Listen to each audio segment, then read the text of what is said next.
By any standards, these are very difficult times. But I'm here for you. As a stranger, even though seemingly virtual, I am real, and I will respond to your challenges and concerns, personal and otherwise. Write to me, and I'll write to you. You need not be alone, and you need not ever feel lonely. This is what I do.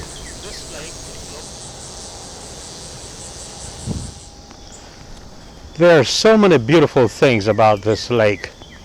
This lake is located at the Norfolk Botanical Gardens in Norfolk, Virginia. It is called Mirror Lake, and as you can see, it is sort of a place where you can come and sit undisturbed, because in fact very few people ever come to Mirror Lake. As I walked the lake this morning, I took some photos that I'd like to share with you.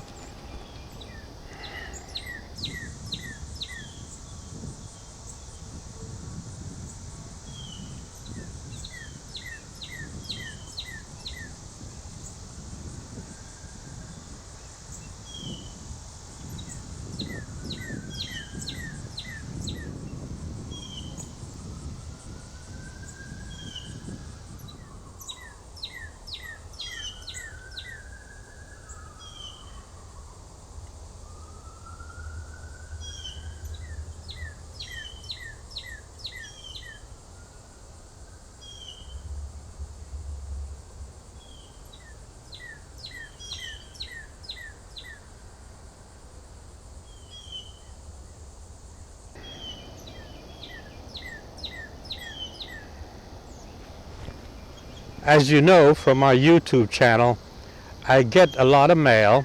People who write to me at Microdac at AOL.com. Microdac at AOL.com. And in writing to me, I guarantee them three things.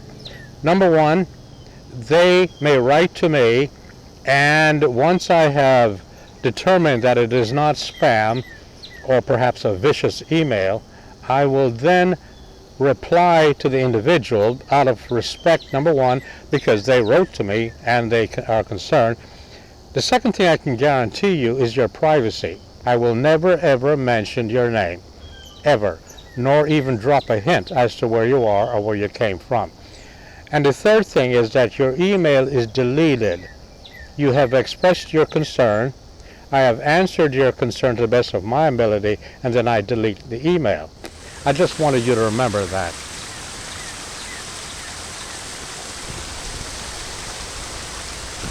So what kind of email do I get?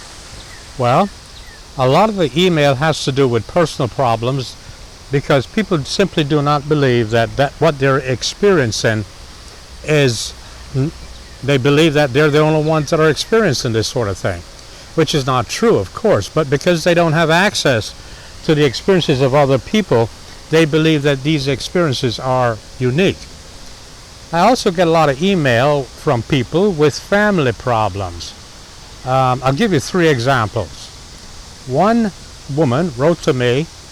She said she has a relative that is worth something like $65 million. However, she wrote to her and asked her for $50 just to buy enough groceries to last her until her Social Security check came in. And the relative was kind enough to write back and says that all her relatives want to do is to beg.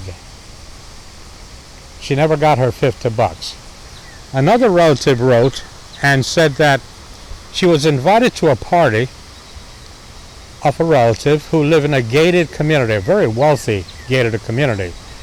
And the invitation stipulated that because she drove an older car, the relative wanted her to park her car at the gas station and she would come and pick her up, because she didn't want to see her neighbors to see the ratty car that she drove. Now, you may well say to yourself, well, gee, that's kind of, well, you got to understand, relatives are they have made it in life, and they don't want to compromise that sort of success. And then there's a relative who drove all the way across country to go to see a cousin, and when he pulled up in the driveway, the cousin told him to park his pickup truck elsewhere because it doesn't look good to see that pickup truck in his driveway. So he got on his pickup truck and drove all the way back across country. Well, you got to understand something. You cannot judge who you are, nor can you judge your experiences based on the behavior of others.